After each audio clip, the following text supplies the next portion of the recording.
Blue Ocean. Ito po yung ginagaya namin po guys. For swimming pool naman po guys. So wali 4 na galon kaya dito namin siya tinimpla sa balde.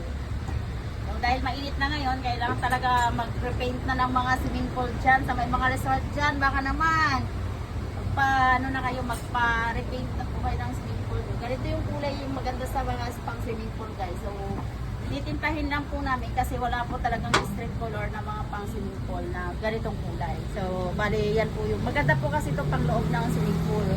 Ganyan po yung kulay niya. So bali dadagdagan lang po natin ng konting blue. Kasi hindi pa masyado ano ng kulay niya.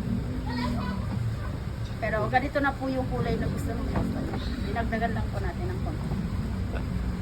Yun lang po guys. Bye. God bless.